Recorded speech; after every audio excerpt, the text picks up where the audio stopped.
Yo, what's up dude? Ketemu lagi dan kita di sini masih di Indo Gems Crypto Channel. Hari ini di tanggal 27 bulan Desember ya, 2023. Dan kalau kita lihat di sini guys ya, untuk update dari global crypto market cap terlihat ya dari data coin market cap turun di 2,2%.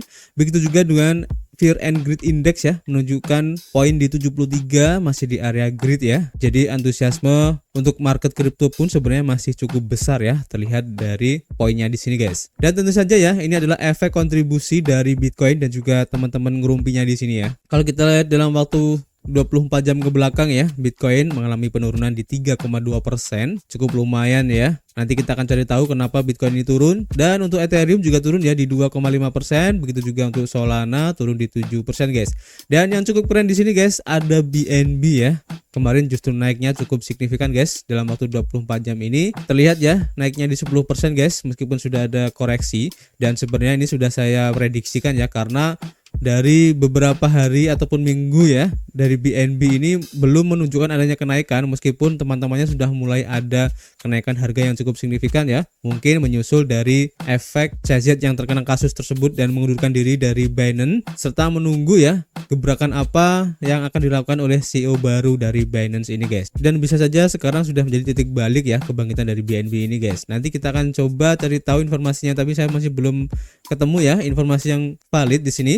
Dan untuk SRP mengalami penurunan ya, kemarin di 3,7%, Cardano juga turun di 3,3%, Avalanche turun di 9%, Dogecoin, Polkadot juga turun ya, masing-masing di 4 dan 6% guys. Tapi untuk Polygon Matic naik guys, mengikuti perkembangan dari BNB di 9,76% ya. Ini keren banget. Dan rata-rata kalau kita lihat di sini tampaknya market merah ya, mengikuti pergerakan harga dari Bitcoin ini guys. Dan begitu juga dengan market di BRC20, terlihat ada penurunan yang cukup lumayan ya, karena kalau kalian lihat memang ya dari pergerakan kemarin waktu naik juga cukup signifikan banget di atas 15% ya rata-rata. Hari ini pun juga mengalami penurunan yang cukup lumayan dalam guys, karena hal ini wajar mengingat dari market capnya yang masih bisa dibilang belum terlalu besar guys ya kalau kita lihat di sini. Dan di sini cukup menarik, ada namanya Bitcoin Cat dengan koinnya One Cat ya. Ini justru malah naik di 75% guys, karena project dari One Cat ini merupakan project game yang cukup menarik guys. Kalian bisa lihat sendiri, dan kemarin sudah listing ya di salah satu exchange yaitu KuCoin, sehingga bisa mendongkrak harga dari token One Cat ini guys. Begitu juga dengan MMSS ya,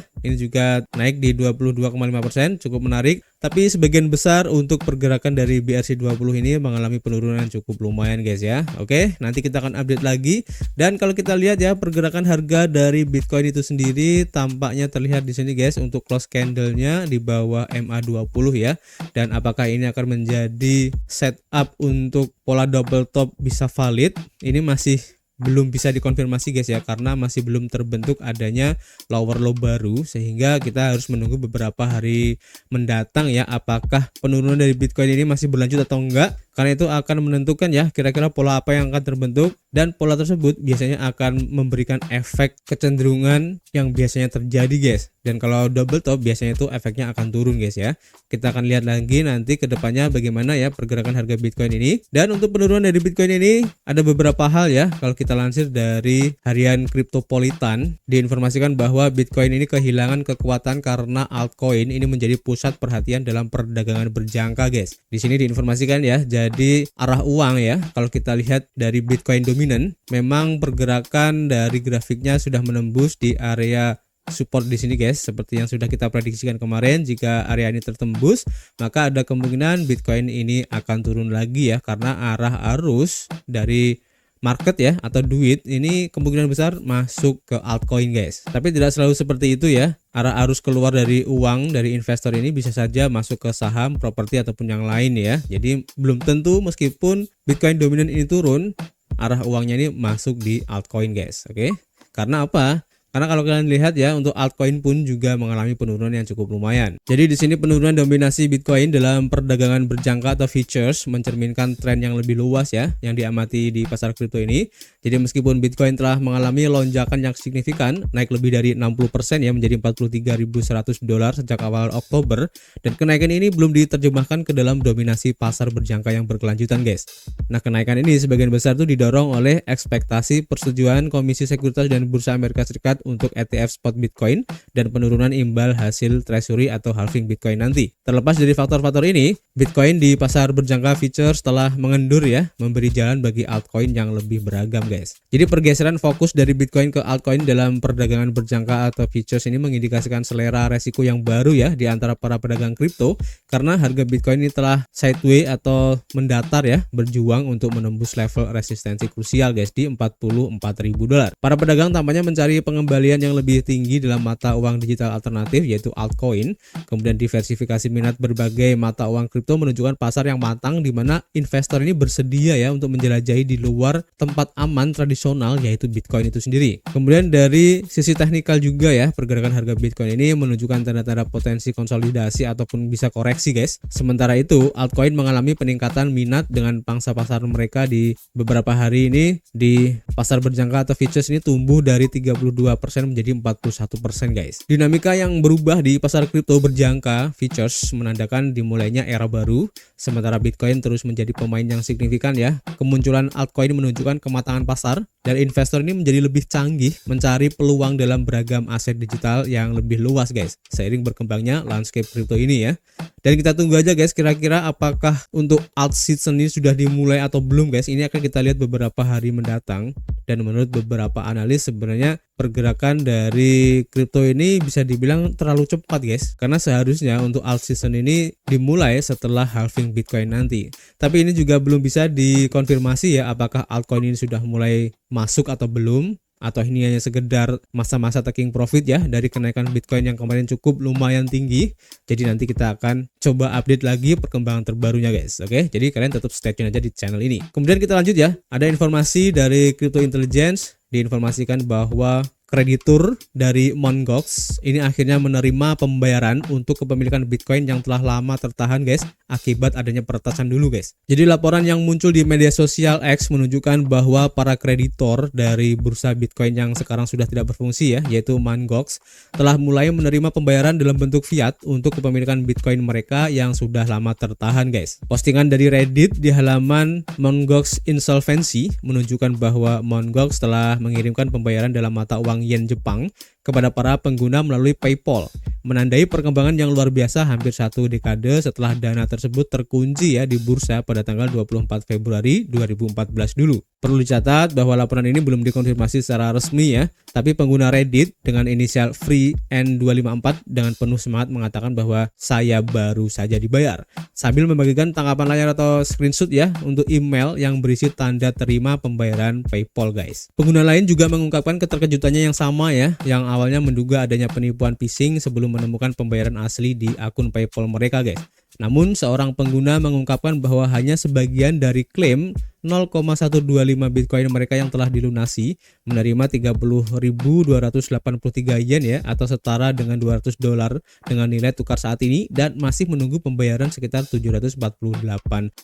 Pembayaran kepada kreditur ini diharapkan akan dilakukan dalam beberapa kali angsuran, termasuk pembayaran pokok, pembayaran sekaligus di awal, dan pembayaran di tengah guys. Perkembangan ini mengikuti email dari Nobuaki Kobayashi ya, sebagai wali amanat yang mengawasi harta Mt. Gox yang dikirim ke kreditur rehabilitasi pada 21 November yang memberitahukan kepada mereka tentang dimulainya pembayaran. Untuk jadwal pastinya atau spesifiknya ini sebenarnya tidak ada ya guys. Jadi para kreditur pun juga tidak mengetahui kapan pastinya jadwal mereka mendapatkan aset mereka kembali dalam bentuk uang fiat ini ya. Dan ini kita bisa asumsikan ya dengan adanya pembayaran Bitcoin ini, karena sebenarnya pembayaran Bitcoin kepada kreditur Mt. Gox ini ada sedikit kekhawatiran di market ya, karena adanya kecenderungan di mana para kreditur ini akan lebih cenderung untuk mencairkan Bitcoin mereka guys. Dan kalau kita melihat dari harga 2014 dulu untuk Bitcoin yang mungkin sekitar 13 jutaan, dan kalau kita bandingkan dengan harga sekarang, pasti kecenderungan ataupun keuntungan yang mereka peroleh dengan harga sekarang pasti sudah berkali-kali lipat guys untuk profitnya. Jadi pasti para kreditur ini akan lebih cenderung untuk mencairkannya, yang efeknya tentu saja akan membuat kepanikan ya di market untuk menjual juga aset Bitcoin mereka. Dalam hal ini adalah FOMO karena mereka khawatir harga Bitcoin ini akan turun guys, dan itu mungkin sedikit men-trigger ya kenapa harga Bitcoin semalam ini turun. Nah di sini lebih lanjut kalau kita lansir dari harian Daily Coin ya, dilaporkan di sini bahwa Mt. Gox ini dilaporkan bahwa kreditur ini telah dibayar 2 kali guys untuk pencairannya. Dan ini sempat membuat kekacauan juga ya, dimana Mt. Gox secara tidak sengaja membayar beberapa kreditur 2 kali guys, dan sekarang menuntut pembayaran kedua ini dikembalikan kepada Mt. Gox lagi. Sementara beberapa kreditur merayakan pembayaran yang telah lama ditunggu-tunggu, kreditur lainnya merasa lebih senang karena menerima 2 kali lipat dari jumlah yang mereka daftarkan. Berita mengenai kesalahan ini muncul setelah seorang pengguna Reddit mengklaim bahwa bursa Bitcoin yang sekarang sudah tidak aktif itu Mt. Gox ini mengakui ya kesalahan tersebut melalui email dan meminta pembayaran yang kedua ini dikembalikan lagi. Dalam email tersebut, wali amanat rehabilitasi Mt. Gox mengklarifikasi ya, karena masalah sistem transfer uang kepada Anda tidak sengaja dilakukan 2 kali katanya, dan menggarisbawahi bahwa penerima ini tidak berwenang ya untuk menerima transfer kedua ini, dan diwajibkan untuk mengembalikan jumlah yang ditentukan kepada wali amanat rehabilitasi. Beberapa pengguna Reddit mengonfirmasi ya menerima email yang serupa. Sementara beberapa pengguna melaporkan telah mengembalikan pembayaran yang kedua itu ya, dan menganggapnya sebagai kekeliruan yang tidak sengaja, dan yang lain justru malah menentang kesalahan dari wali amanat ini, dan beberapa kreditur bahkan mempertimbangkan untuk mengembalikan dana hanya setelah menyelesaikan pemeriksaan KYC dan masa tunggu selama 10 tahun katanya. Meskipun beberapa pengguna bercanda ya dengan tidak mengembalikan dana, penting untuk diketahui bahwa menyimpan dana ekstra dapat menimbulkan konsekuensi hukum. Dalam kasus ekstrim, jika dianggap disengaja, maka menyimpan dana yang bukan milik Anda dapat mengakibatkan tuntutan pidana seperti pencurian dan penipuan guys. Jadi ini menarik ya, tidak tahu bagaimana ceritanya kekeliruan ini bisa terjadi ya, sehingga terjadi 2 kali penerimaan bagi para krediturnya guys. Sedikit banyak guys, kabar ini membuat pasar Bitcoin agak goncang ya. Di tengah antusiasme dan optimisme untuk halving Bitcoin dan juga ETF Bitcoin Spot nanti yang akan disetujui ya oleh SEC. Ini menarik untuk diikuti, jadi kalian tetap stay tune aja di sini. Dan kita lanjut ke informasi berikutnya. Kita lanjut dari Bitcoinist, diinformasikan bahwa Justin Sun ya, ini menarik 14 juta dolar dalam bentuk Ethereum guys. Ini juga menarik.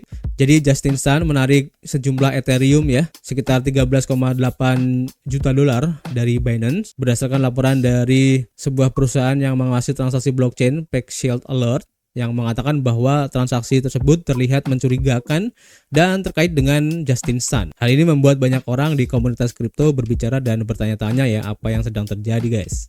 Dan tentu saja ya, penarikan yang dilakukan oleh Justin Sun ini menyebabkan Ethereum turun, terlihat dari grafiknya tadi. Tapi secara mengejutkan, lebih banyak orang malah mulai memperdagangkan Ethereum dan volume perdagangan ini meningkat lebih dari 15%. Dan hal ini tentu saja membuat semua orang semakin penasaran ya, terutama karena Justin Sun ini dikenal karena melakukan hal-hal yang berani di dalam dunia kripto ini guys. Seperti kita informasikan kemarin ya, Justin Sun juga melakukan penarikan untuk token Shiba Inu dalam jumlah besar ya dari Binance juga, yang membuat banyak orang bertanya-tanya dengan penarikan 500 miliar token Shiba yang mengejutkan, diikuti dengan penarikan 77 miliar token Shiba selanjutnya guys. Dan transaksi ini bersama dengan pengumuman Justin Sun ya pada bulan Mei untuk secara aktif memperdagangkan koin meme dan proyek-proyek yang menjanjikan guys. Tanpa penjelasan resmi ya dari Justin Sun yang terkenal misterius ini guys, komunitas kripto ini dibiarkan untuk mengumpulkan petunjuk ataupun berspekulasi ya.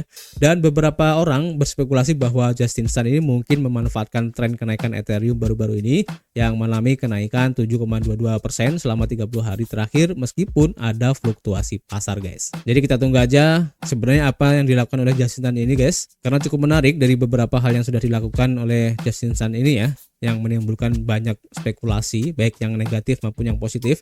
Jadi kita tunggu aja nanti seperti apa kelanjutnya ya guys, atau mungkin kalian punya teori sendiri, kalian bisa tulis di kolom komentar. Kita lanjut ke informasi berikutnya. Kita lansir dari bitcoin.com. Diinformasikan di sini Barry Silbert sebagai chairman Grayscale Investment ini akhirnya mengundurkan diri guys, atau resign ya. Jadi Barry Silbert sebagai pendiri dan juga CEO Digital Currency Group atau DCG telah mengundurkan diri dari posisinya sebagai chairman perusahaan manajemen aset digital Grayscale dan akan digantikan oleh Mark Shifke. Menurut pengajuan perusahaan ke SEC mulai 1 Januari 2024, Dewan Direksi Grayscale akan terdiri dari Mark Shifke, Matthew Kumel dan Edward McGee. CEO dari Grayscale Investment saat ini, Michael Sonnenschein, juga akan menjadi anggota dewan. Sementara Mark Murphy, Presiden Digital Currency Group DCG, akan menggantikan Silbert. Mengomentari perubahan pada dewan direksi ini, juru bicara dari Grayscale yang tidak disebutkan namanya mengatakan bahwa Grayscale dan investor kami akan mendapatkan keuntungan dari pengalaman mereka masing-masing di industri jasa keuangan dan manajemen aset saat kami mempersiapkan babak baru dari Grayscale ini, guys. Perubahan pada dewan The Grayscale Investment terjadi pada saat SEC sedang mempertimbangkan permintaan perusahaan untuk mengubah Bitcoin Trust atau GBTC menjadi dana yang diperdagangkan di bursa Bitcoin ETF. Ini menarik ya, masih belum ada informasi kelanjutan ya dari pengunduran diri Barry Silbert ini, guys. Dan menurut kalian apa yang sebenarnya terjadi, guys? Kalian bisa tulis saja di kolom komentar. Dan ini menarik untuk diikuti karena pengunduran diri ini bisa dibilang cukup mengejutkan juga ya.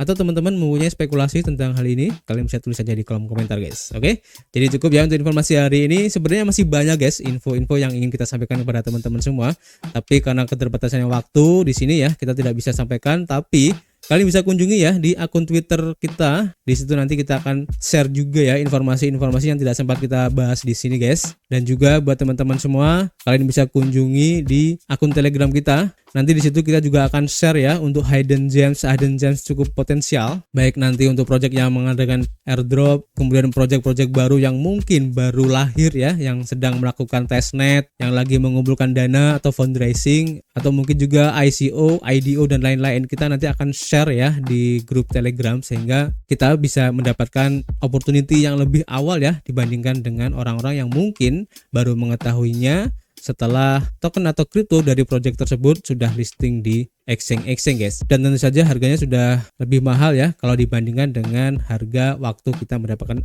early access sebelum mereka listing, guys. Ini cukup menarik ya. Jadi kita tunggu teman-teman semua ya untuk berpartisipasi di situ. Dan seperti biasa, guys, kita masih menunggu kritik dan saran kalian di kolom komentar. Nanti kita bisa ngobrol banyak di dalamnya ya. Dan tentu saja kita akan ketemu lagi, guys, di informasi berikutnya. Peace.